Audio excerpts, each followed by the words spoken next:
problem. Okay. And Okay, to everybody out there, I hope you ask a lot of questions.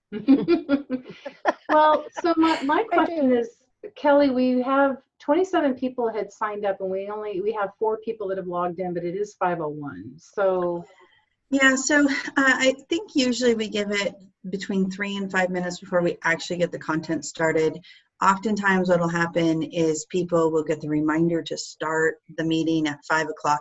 They'll click it, then they have to log into Zoom, then they need to get where they are. So just so that no one misses our intro, maybe we could start at 5:04 or so. okay, we'll give 2 more minutes. Okay, excellent. Yeah. So those of you that are on time or even early, we appreciate it, but we'll try to also not miss anybody who might be trying to log on. It sometimes takes a little bit, your first couple of times. Okay, excellent.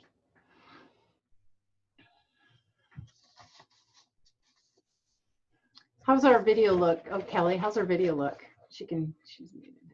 You two look good. Okay, excellent. You're nice and clear. I love it. Ronnie looks good. Good. Okay. Now, Susan, are you looking at a gallery view or a speaker view?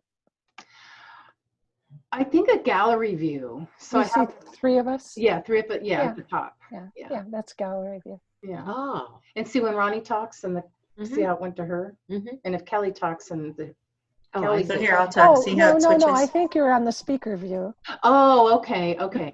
If you go up to the upper right-hand corner of your screen, you can click on gallery view, and then you'll see all of us at one time. I'm afraid to test anything right now. I don't want to totally turn everybody off. Yeah, I can see everybody on the top. I have 3 windows on the top. So, all right. This is exciting. Well, guess what we're doing tomorrow? We're going to put this on your computer. You look thrilled, Marilyn. I know. Woo! So you and I can have Zoom conferences all the time. So I'm going to go visit Ronnie when she's traveling, then I can still talk to you. Ronnie, be prepared. Yeah. Okay, it's 5:04. So Kelly, you think we should go ahead and get started? I do. And if we see a big rash of people all come in, then maybe we'll do another little intro, but let's be respectful of everyone. Okay, excellent. Well, I'm going to go ahead and kick us off. Welcome to our January Friends for Survival webinar. My name is Susan Reynolds, and we are hosting this event, and we're excited to have you all with us today. Before we begin, I'd like to give you some quick guidelines. This is a 1-hour event being recorded, and attendees are muted. If you'd like to ask a question, you can type your question in the Q&A box at any time, or you can click on the raise hand button if you'd like to ask your question live. We will leave time at the end of the session to answer as many questions as possible. So I'd like to introduce you to Marilyn Koenig. She is our co-founder and executive director of Friends for Survival since the organization began in 1983. So in this webinar, Marilyn will be interviewing Ronnie Walker, founder and executive director of Alliance of Hope. Take it away, Marilyn. Oh, thank you so much for joining us at this webinar. I want to welcome Ronnie Walker as our speaker. Ronnie and I met, I think, at the first time in person at an AA conference just a very few years ago, actually. Ronnie will probably confirm. Maybe she remembers exactly when that was. But I was so impressed with the Alliance of Hope program that she had developed that I knew instantly that they were really going to provide a much needed product. So let me give you a little background on Ronnie. She's a licensed clinical mental health counselor with personal experience of a loss by suicide, which she will share. She holds a master's degree in counseling, as well as a postgraduate certifications from the National Institute of Trauma and Loss in Children and the American Academy of Bereavement. Following the death of her stepson in 1995, she focused on helping others who have suffered similar losses in dealing with suicide death. She is committed to using internet and communications technology to provide high-quality healing support for survivors. So Ronnie, let's have you kind of come in on this and start sharing probably your own story with your own words of how you started and why you started Alliance of Hope in particular. I mean, I'd be working with families, but you really started something very, very specific to that was going to help the bereaved community. So I'll let you explain that. Yeah, thank you, Marilyn. And before I do, I just want to really thank all of you for inviting me to do this with you tonight. And Marilyn, I especially want to thank you and acknowledge you because you're a pioneer. And I don't know how many people know it, but there was a time that there was so very little to nothing for loss survivors. And you had the gumption to stand up and create something years ago. And you really are one of the people that those in the know consider a pioneer. And I actually recall meeting you at the first conference that I went to when I, had been doing this for a few years, but I hadn't gone to on the main stage there. I hadn't kind of gone to those conferences. And you were so warm and so welcoming and so supportive. And so I treasure your friendship and I just honor you for what you've done. So I just want to get that out of the way. Well, thank you so much. Yeah. I was an honor to meet you. It was. I was so impressed. I'm just delighted to have you on board with us. She's easily impressed. All right. And so now let's see. So the question I think is a little bit about my own loss. Yes. Okay. Well, I lost a stepson, my stepson Chan. His name was Channing and we called him Chan. Chan ended his life 24 and a half years ago. It was 1995, August 4th. And he was 21 years old at the time that he did it. He had been suffering from bipolar disorder. And he was a junior at Stanford when he ended his life. And I don't have to tell anybody, it was a devastating loss. It was shocking. I was a counselor at the time, but there wasn't anything that had prepared me for what I felt or for what my family felt. And back then in 95, people didn't really talk a lot about trauma other than associated with the Vietnam War, PTSD associated with that. So I didn't really, even though I had all the book learning as a counselor, I didn't have a context for what I was feeling. And I saw everyone around me in my family profoundly debilitated. And each person was struggling to survive in their own way.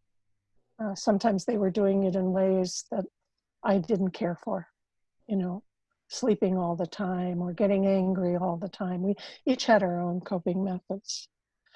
And so I was very fortunate back then. Somebody dropped a newsletter, a stranger in the community, dropped a newsletter off. And I think, as an aside, I think once one loses someone to suicide and begins to become a member of this community of suicide loss survivors, you discover that there are very few strangers because people are connected by an invisible bond. And they're usually extraordinarily kind with each other. So somebody had dropped a newsletter off at our house telling me about a program in Chicago run by Father Ruby, who was also a pioneer, Catholic Charities loss program in Chicago. And I called. At 3 weeks, I couldn't function. I was collapsed on the floor. And I reached for the wall phone. I still remember, the old curly cords. And I just called up at the number in this newsletter. And I felt a profound relief because the person on the phone put me through to a therapist, and she said, "Why can you come in tomorrow?" And I went in, and I just still remember shaking, sitting on her couch just like this and saying, "I'm shaking, I don't understand." So I was very fortunate. I actually never went to support groups. I had somebody who provided counseling for me once a week. And I struggled for a long time. And it was many years later that I launched the Alliance of Hope, many years and many happenings later, but that's a little bit about our loss. So tell me, Ronnie, why you actually started, or what the concept of Alliance of Hope is so unique in the country, at least that I'm aware of. So tell us a bit about what is the Alliance of Hope? What kind of services do they provide? I know it's a variety. So can you explain some of us? And Sure. if you could do it so people like me who don't know a lot about all the verbiage can understand it. Sure, absolutely. So for anybody at home who isn't familiar with the Alliance of Hope, it's a nonprofit. It's a 501c3 nonprofit. And we have a very deep our website is quite deep in terms of information, and you can find it at allianceofhope.org. So it's Alliance of Hope, not Alliance for Hope. And Alliance of Hope has a website that has a lot of information for lost survivors. And it also has a weekly blog, and we also send out a newsletter. You've been sending out a newsletter for decades, right, Marilyn? I know you have a wonderful newsletter. And we also have a community forum. If you go to the Alliance of Hope online, you'll see a little little link that says go to the forum. Our forum operates like a 24/7 support group, and it's moderated very closely by about 25 moderators and stewards who work very hard in front of the scenes and behind the scenes to ensure that the culture remains safe and healing and that people are supported. I think right now we have over 17,000 suicide loss survivors on the forum. You don't actually have to join the forum to read the forum. We've kept it open, and I keep it open for a very particular reason. So you can actually log on to the forum page without logging in as a member, and you can read. Now, I recommend that people become members of the forum, and if they do, that they create an anonymous username, just to keep your own privacy. You get a different view if you're a member than you do if you're just reading. But the survivor community is so big that at any one time you may see that there will be 79 or 89 people online currently on the forum. And a number of those will be guests. Those are people who aren't actually registered, or they're registered, but they're not logging in. And I don't think of them as lurkers. I think of them as spectators, because so many people tell us and have told us over the years that they read all the time, that they've never joined, that the way they feel comfortable is reading. So we have readers, we have joiners, we have the people who talk and the people who listen. It's like at a symphony, you have the musicians and then you have the people in the audience who listen. So there's a large conversation that's going on the forum, and it tends to be about issues that, not tends to be, it really is about issues that are of interest to loss survivors. So another question, I mean, survivors struggle with lots of different issues. Do you have any guidelines about sharing about, I know at our meetings, we focus on our grief and not the details of our loss of the, the event, just because it's pretty horrendous to have to listen to that. So how do you handle that on this blog and this forum? Yes, I could probably share my screen through Zoom so that people could see our forum if you want me to. Yeah, I'm happy to do that. sure. All right, give me a second and I'll bring it up and then share it. Hold on. I think this is such an innovative thing that you've done, and so up with people that that can't get to a meeting perhaps, or don't feel comfortable at a meeting, and you provide something that they can do at home in the privacy of their home, and yet feel comfortable being able to share and know that they're not in this all alone. And that's why I am so proud of you for doing this Alliance of Hope and doing something so unique. Oh, I know thank there's lots of you. webinars and things. It's probably not unique to people who are big techie people, but when it's something so private and traumatizing, then trying to find the right match to help these bereaved families is really encouraging when we see programs like Alliance of Hope. Yes, I think we found a unique formula that has evolved over the years. I've learned a lot for managing this kind of thing, this kind of conversation and creating a community. And I can speak to it. And a lot of people use the forum. So this is our forum. And let me just, oops, sorry. Yeah.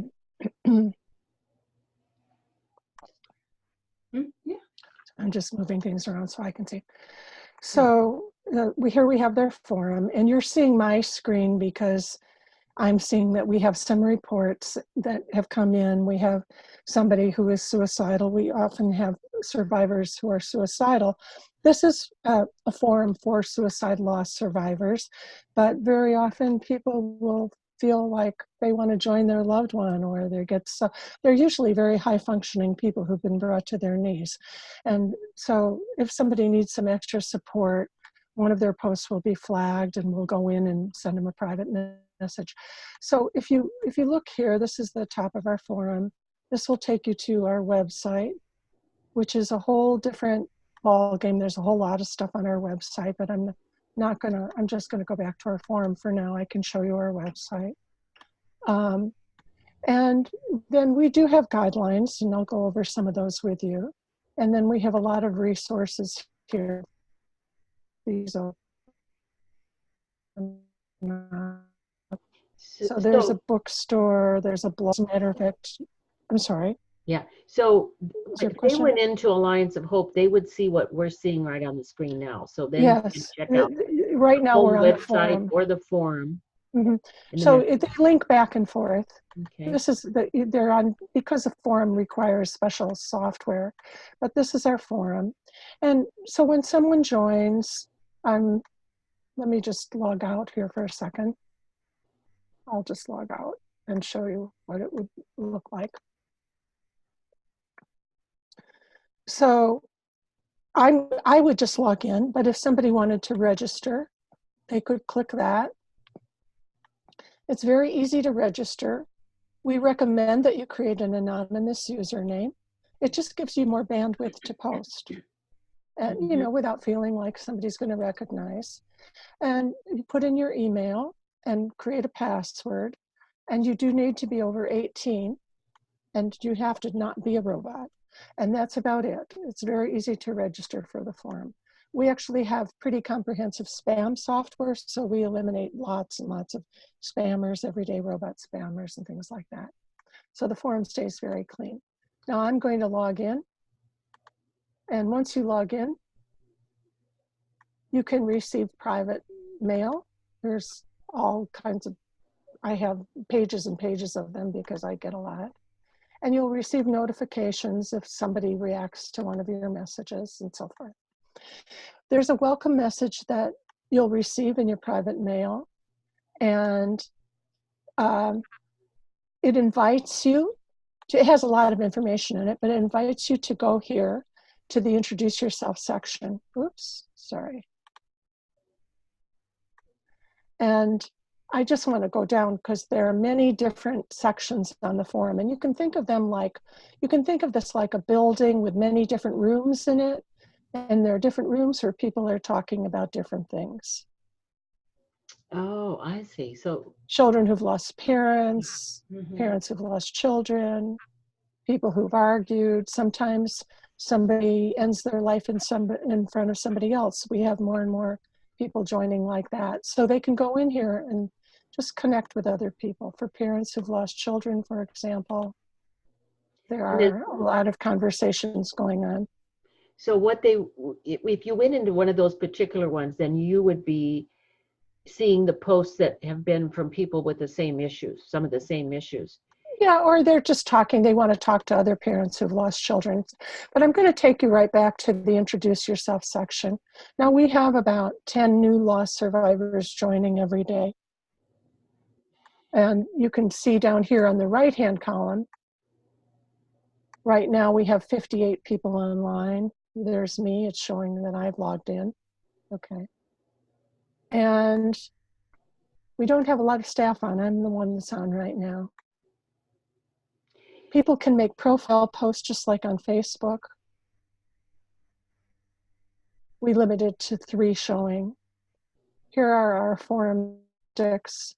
Right now there are 17,137 members.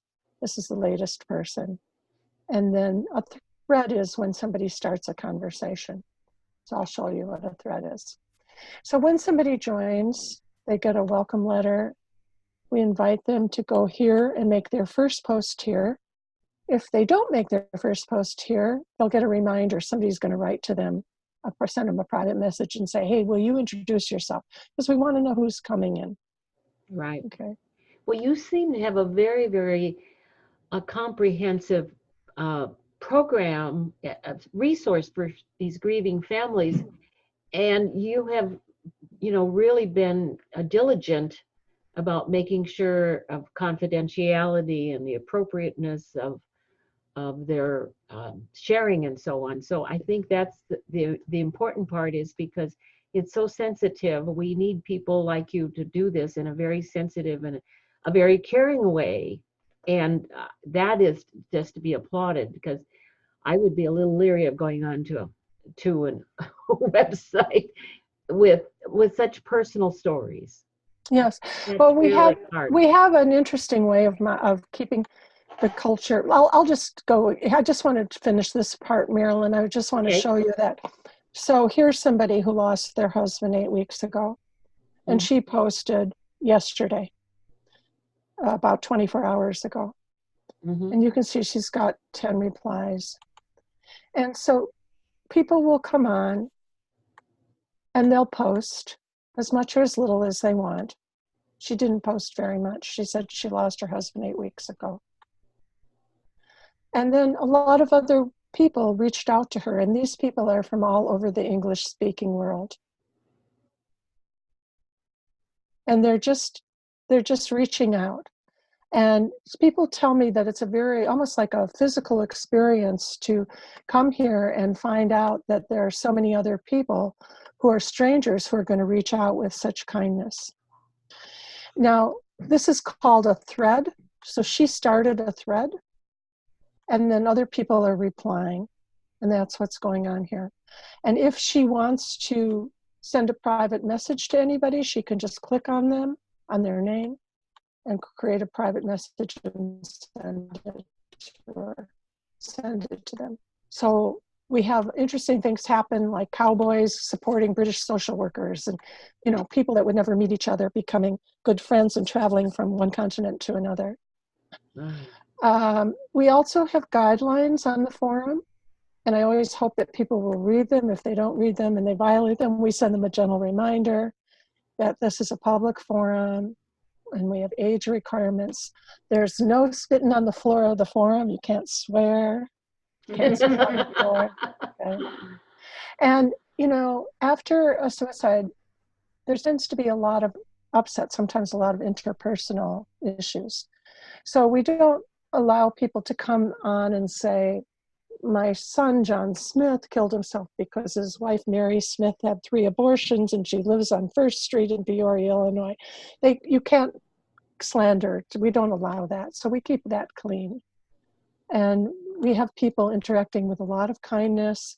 We don't allow fundraising for other nonprofits. So we learned that in the hard way, because so many people were coming on to raise funds for walks and things like that. And it just changed the nature of the forum. And we don't want people just to come on to promote a book or something that they've written. We want them to come on to participate. We do a lot with researchers. We support researchers sometimes, but we vet whatever it is that they're researching before we'll post an announcement for recruiting. Same with reporters. And there's always a way to flag a post. And so we have a very simple system, and I'll show you what that is. If somebody is concerned about something, you can, here's an introduction that just came on. If I was concerned that she was suicidal or that there was something wrong, I could report her post. I could just flag it. I like that. And say why I'm concerned. And then we have a whole group of moderators that look all the time behind the scenes at the reports. And so that's how we keep it clean, you know, around the clock. Well, that is absolutely fabulous. What do you think some of the, what do you think from just the perspective of people sharing, what it seems to be maybe the major struggle they have, and that why they would look for you and your resource? Well, I think losing someone is so brutal. To suicide, losing somebody is it's so, you know, just brings us to our knees.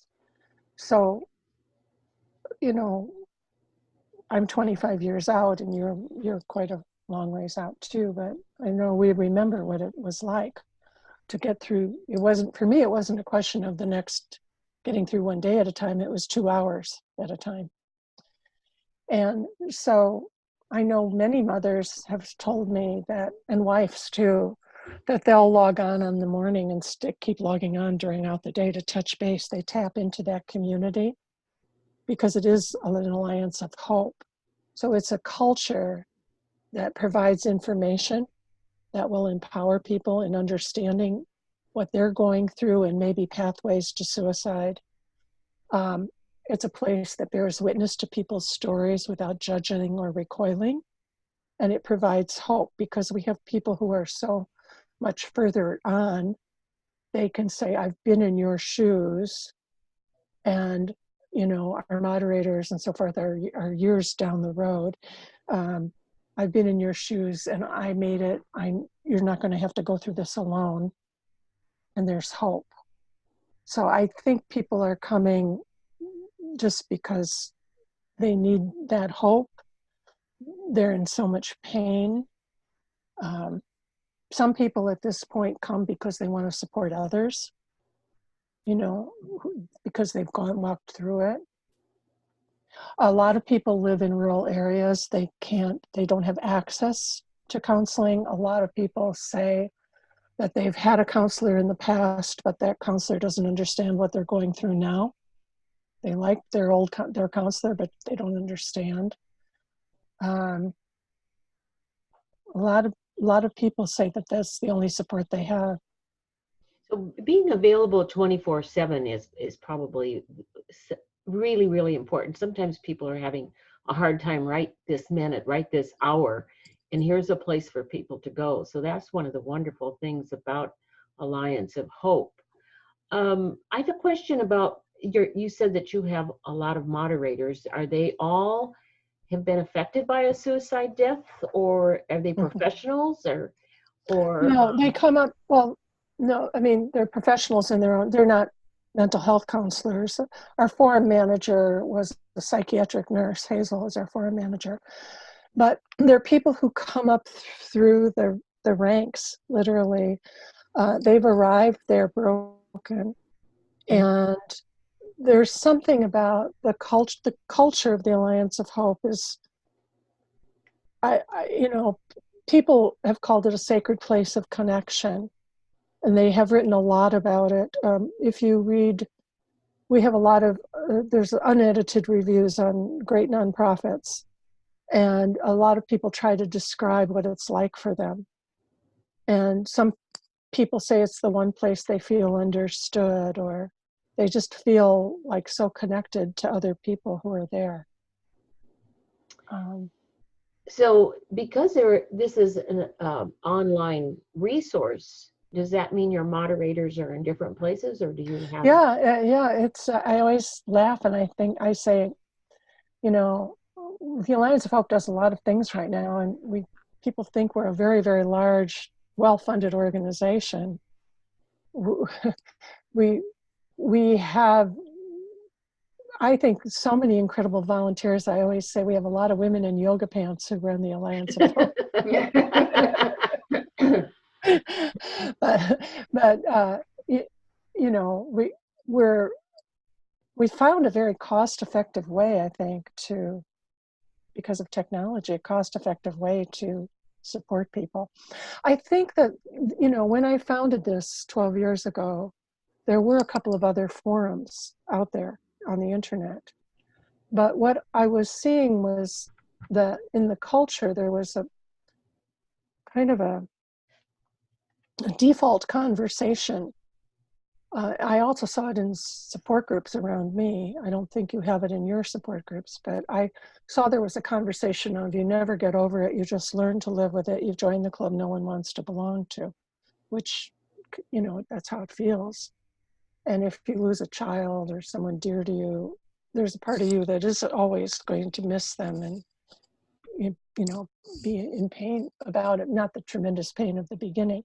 But I didn't think that conversation, you never get over it, was a very powerful one to live into. And so we changed the speaking of it to forever altered, able to survive and even eventually go beyond just surviving. And my own particular interest was in befriending people and letting them know they're not alone, until they could begin to heal and grow stronger. And, you know, there is an archetypal journey. It's the hero's journey of stronger and wiser. And we all go through a personal transformation as we go through this grief. And then instead of seeing people automatically encouraged or urged to raise money to prevent suicide or work to prevent suicide, I didn't want that. I wanted people to heal and grow strong and then get in touch with what was important to them, the commitments of their heart and soul, and use this experience to make a difference in ways that were meaningful to them. You know, I think that's one of the reasons why what you're doing resonated so much with me, as I have some of the same feelings. We need to focus on our healing to the extent that we can, and it's helpful to have one another. It's always better to have other people around us that can understand and have some sense of what we're going through, and that can be supportive of us. I always say the thing that helped me the most was someone who held my hand while I cried and didn't say anything, just kept their mouth shut, because I just knew they cared about my pain. And as we as a group care for each other's pain, we can help each other. That is what really helps us to know that we can do this. Mm-hmm. We're going to be here for the long run. Well, yeah. And and that's what it takes. And I think in a lot of different instances, we all need people to journey alongside of us. And this is just one of the very tragic ones that most people don't want to talk about, especially if they haven't been touched by it. They just don't understand it. And I didn't understand it either before my son died. I would never have understood this. No inkling. So it does make a difference to talk to people who really do know. Yeah, and I'm sure that you let people know that the pain diminishes. Absolutely. Yeah. It doesn't stay the same. It doesn't stay the same, and it can't. But the intensity in the beginning is something that you really need somebody there to at least hold your hand while you're crying, mm-hmm. and while you're just struggling to get through the next day or the next hour. So, mm-hmm. So how do you? Ellen? Oh, yes. Sorry. Can I ask a question? We have a question on our Q&A board, if sure. I'm not interrupting you. So the question that came from one of our participants is for Ronnie, and it's, who are your moderators and how are they selected? I think moderators answered most of that, but yeah, I realized I didn't completely answer it. I sort of diverted into another area when Marilyn asked me that. So we're bringing you back. Thanks for asking the question. Yeah. So the moderators are people. All of our moderators have come up through the forum, including me. You know, and we have two levels of moderation. We have a moderators program and we have a stewards program. Our stewards are newer in grief in that we don't want to publicly identify them. They operate more like a neighborhood watch. They have been on our forum at least 6 months. And we notice that there are people who reach out to other people in the midst of their own grief. And so we begin with inviting certain people who have really shown in their posts that they're in pain, but they're operating in a way that's also very life affirming and kind. Kind, I think, is the biggest word. And we invite people to become stewards, and their only job is, they actually have no job.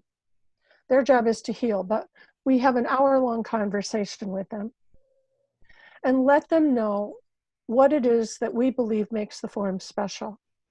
And we describe the culture of the forum. And we let them know that we look for we watch for people who are suicidal, we watch for people who may be mentally ill, we watch for people who are attacking somebody. That I can't even remember the last time that's happened. But we just watch for things that are off. And so, or too much personal information, graphic detail, getting around the swearing censors. It's pretty simple. Or advertising. And so we have an hour-long conversation. We say, we believe that it's the culture that allows us to heal. It's the culture, what we create as a community. If you see these things, will you just hit the report button? You don't have to do anything. We don't want you to do anything.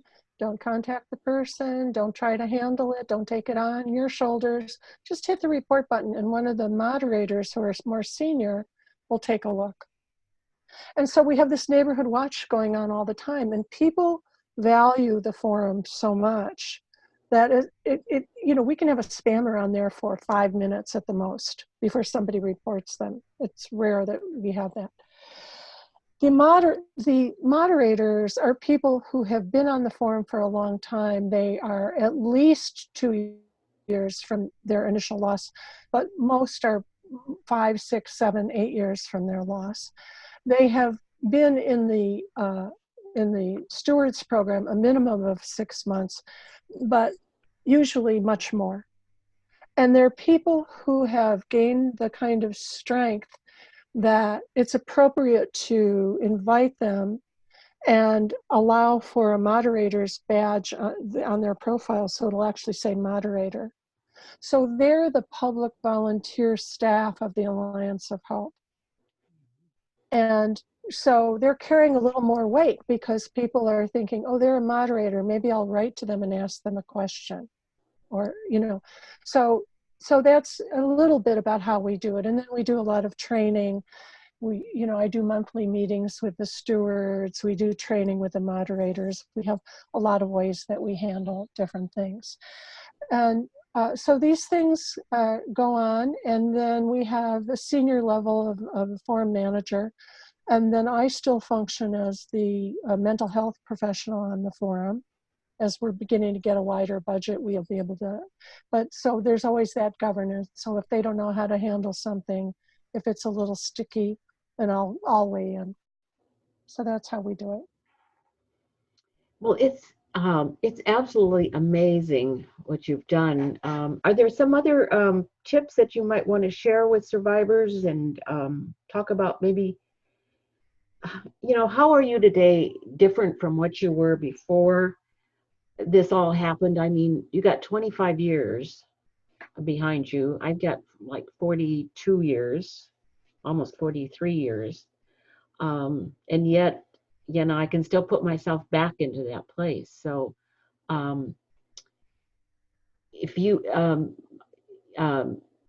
so is there something in particular you'd like to share about, what has this done for you? Sure. I also saw a question. I'll be happy to. But is there a question there too about professional learning? I just saw something flash on the screen. Came up. Yes.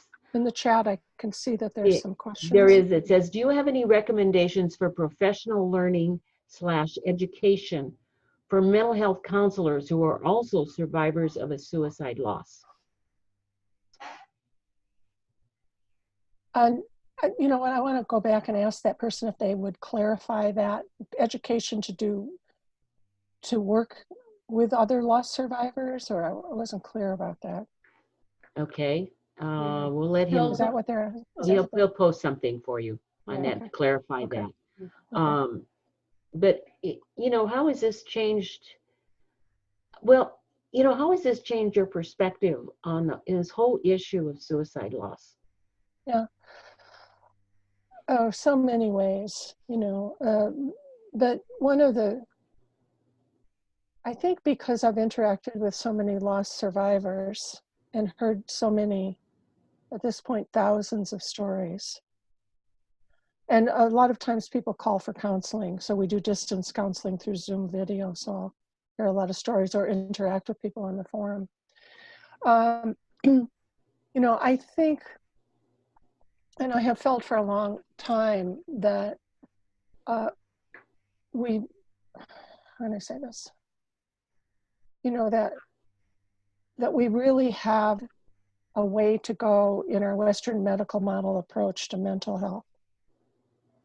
And that the prevailing conversations around suicide prevention are truly lacking. They're oversimplified. And so I have a lot of awarenesses out of doing this. And one of them is how guilty so many loss survivors feel as a result of the suicide prevention conversations in the culture. You know, notice the signs, call the 800 number, get your, you know, loved one to a doctor, that kind of thing. So many suicide loss survivors feel that they have failed to see the signs and that they did something if they only could have, should have, would have, had they seen the signs and so forth.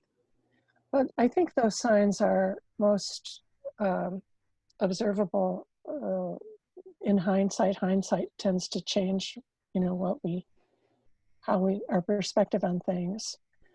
And last September, we actually wrote about this because I noticed so many loss survivors on our forum talking about how guilty they felt about not seeing the signs, or how angry they felt about the prevailing conversations for prevention of suicide. And so I think for me, one of the things I'm aware of, it's more of a subtle thing. You know, I'm aware of how many people lose someone to suicide. I'm aware of how many people who died by suicide were beginning or changing or coming off of drugs. I'm aware of how many drugs seem to enhance the time it takes between when one might feel suicidal and when one actually takes an action, and that our culture isn't addressing it. And, you know, there's like so many ways that I could respond to that question in terms of things that I've become aware of. I'm sure you have too, Marilyn. Yes, and it's just when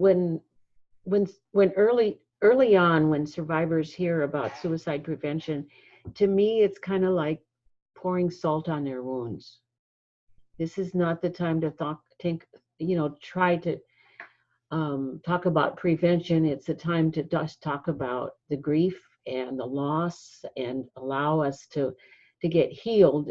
You had some 12, 15 years before you actually became active in doing something specific for people. And I think it does take years. I had about 5 years. And then we started so slow that it wasn't, you know, a big change in my life right away.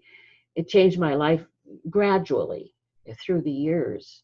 But I agree with you. It's hard for it is really, really hard for people to balance suicide prevention and suicide loss. And that's the reason for Friends for Survival is we focus on suicide loss. And it is prevention in many ways, because we will find better ways to adjust and we'll be more conscious of the signs. That's true. But bottom line is we want you to have at least somewhat of a rational, healthy grief journey as much as possible.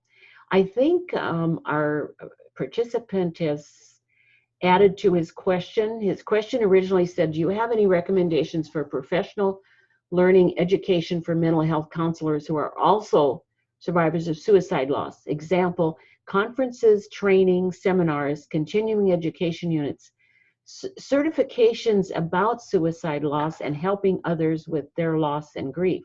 Mhm. Is there any kind of education credits and seminars you think that are especially helpful to the mental health counselors who Mhm. maybe have some sense of suicide loss, but is there any advanced kind of training? Yeah. Hi, it's from Howard. Yeah. The question's from Howard. Ian. Hi, Howard.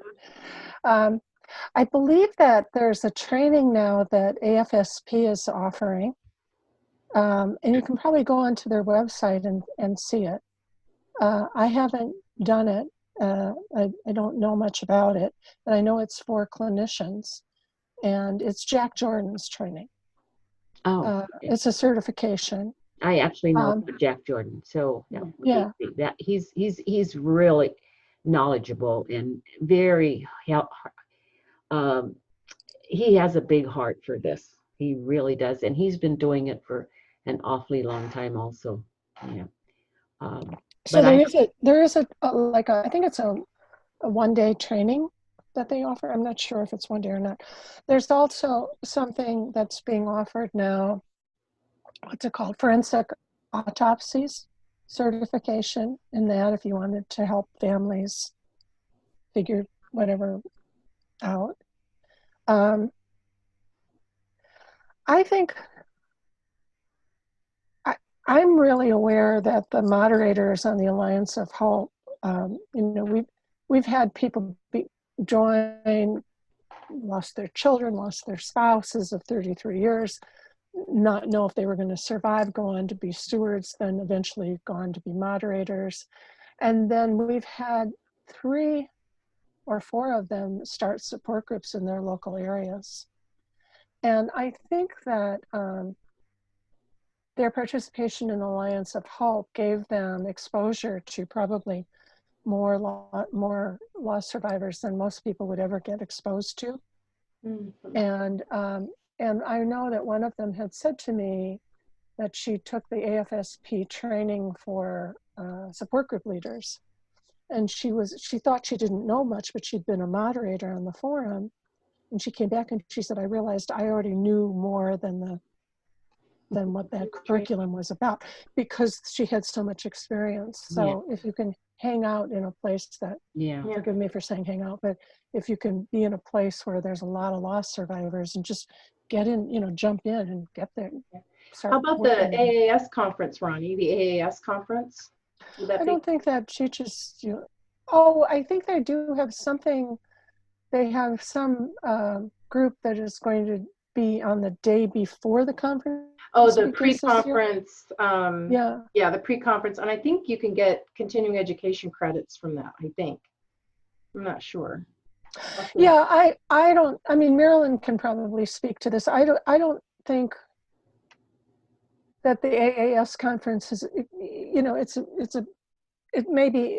tends to focus more on suicide prevention and more academic things. And I don't think it's a place that I would recommend someone to go to get trained, but they might want to go to find out more about what's going on and just get connected nationally and internationally with people with of like concerns. I mean, I have learned a lot at the AAS conferences, but the research themselves is really difficult for lay people like myself, I think. I'm glad they're doing the research, but it doesn't really help with the particular job that you and I are doing. That is totally different, and there doesn't seem to be enough emphasis on it. I mean, because when you're thinking of 50,000 families a year in this United States having to deal with the aftermath of a suicide death, I mean, that's huge. And we are reaching such a small percentage of them. It's just we've got to do something more to let them know that, that there are people that do have some sense of what the trauma is that they're experiencing. Mm-hmm. And it's true for every other Pacific kind of loss too. But the violence and the aloneness of the person that died is what I think haunts most of us. That they died violently most of the time, or at least passively violently, and that they died alone. We didn't have a hospital and the doctors and the nurses and people helping us and holding our hands while the person was dying. We suddenly are, just broadsided by the fact that they really did do this. It seems like a lot of people don't want to really even deal with it. I mean, a lot of professionals, it's easier to kind of do the general thing. Mm-hmm. But I think our grieving families need really specific helps to deal with this. The cliches, they're profoundly traumatized. Yeah, they are. They are very traumatized, and they should be. I mean, if they weren't traumatized, wouldn't something be kind of wrong here? Mm-hmm. Yeah. So it's normal it's common and it's healthy to be traumatized for a while. Yeah, there's a study, Marilyn, that came out about 4 years ago, I think. I don't know if you saw the study. It was a British study with about 3,400. Are we doing okay, Susan? Or? Oh yeah, no, go ahead. I was just going to ask one more question when you're done talking about that. Yeah. Tell us about the research. Oh, it had a large sample, about 3,400 people, and they compared suicide loss survivors with sudden loss survivors. Sudden loss being like a heart attack, car accident, and the suicide loss survivors in comparison to the sudden loss were 80% more likely to leave their job or drop out of school than the sudden loss survivor, and 64% more likely to attempt suicide. Now, I don't want that to make everyone crazy, because when you look at these percentages, it's not like 64% of suicide loss survivors are going to attempt suicide. They're 64% more likely. But and we also know that at the 1 month mark, suicide loss survivors are almost 10 times more likely to have thoughts about suicidal thoughts. They don't necessarily act on them. But there's something about suicide that kind of hijacks us out of life. Mm. And I think we have to struggle to stay in, like hold on by the skinny branches, just kind of hold on. Yeah. So we've got about 5 minutes left, Ronnie, and I wanted to ask a question.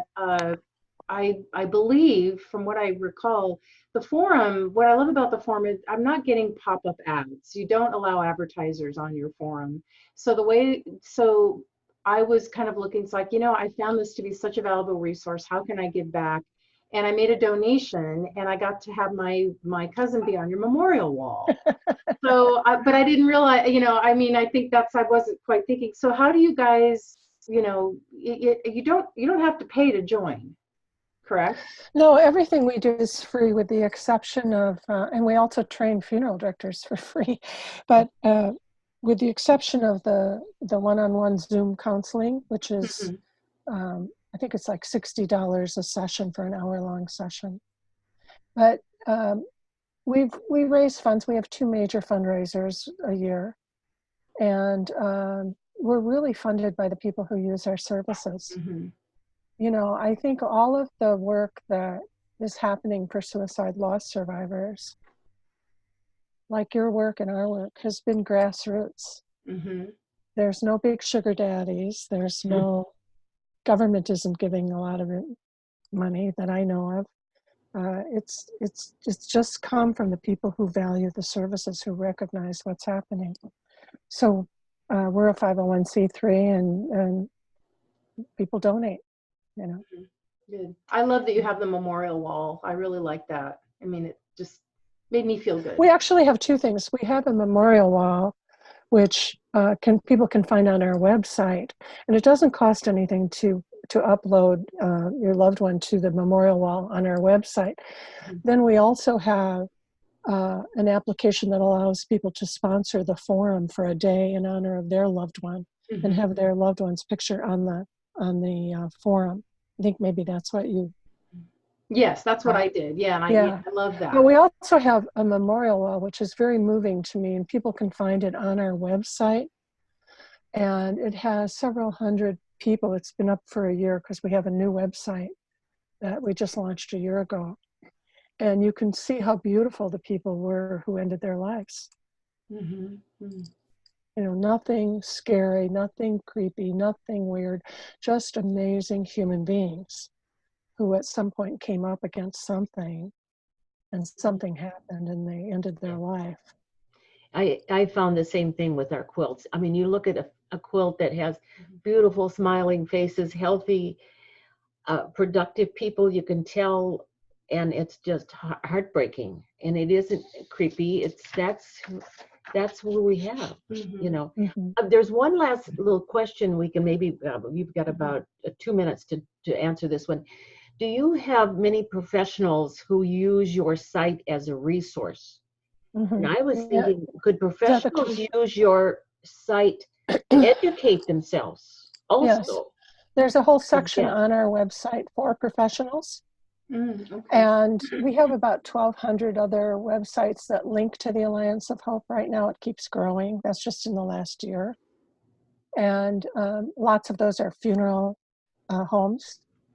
But I've watched state changes since the very beginning, where somebody will call and say, my son's psychiatrist sent me here, or my Blue Cross case manager suggested I come here, or a social worker at the hospital, or this or that. So the Alliance of Hope now is very well known out kind of in the mind of the community, and mental health professionals refer it clients all the time, support group leaders, like what you're doing tonight, you know, as adjunctive support between your sessions. When somebody's coming to your sessions, then they can participate with the Alliance of Hope. It just deepens the support. Absolutely.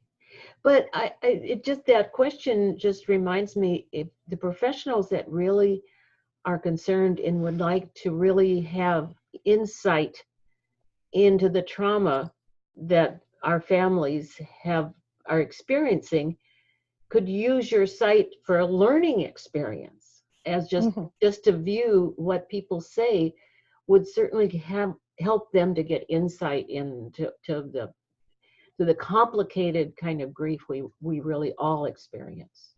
So I want to thank you so much for being our very first guest speaker on our very first webinar. We are thrilled to have you, Ronnie, and I love seeing you. I haven't seen you since last year, so it's I know. Again. I love seeing you in Denver at the AS conference. We had some wonderful dinners together. You and your daughter, Heather. We're friends. We are friends. We are friends, and so we are delighted to be able to remind people, every family that calls us and asks for help, which is about 40 a month. We send them a brochure on Alliance of Hope, because we aren't there 24/7, but you are. And so it's a wonderful partnership that we have, referring people back and forth and giving them all the support we possibly can find that we know are really healthy resources for people. So thank you so much for being here tonight. And I hope all of our attendees have learned something new and get to see your face and get to see who you are, Ronnie. Thank you so much, Marilyn. Yes. Thank you for what you do. You're just like a giant in this field. Well, we're extended family, right? We're extended family. You're a giant in this thing too. You just made a big splash fast. Yeah. Well, no, it was, it was around we were working hard every day for a long time before anybody ever noticed us. So thank you so much, and I hope you have the rest of the day will be great for you. Okay. Thank you so much. Okay. Right, thanks. We'll see you soon. Goodbye. Thanks, everyone. Thank you.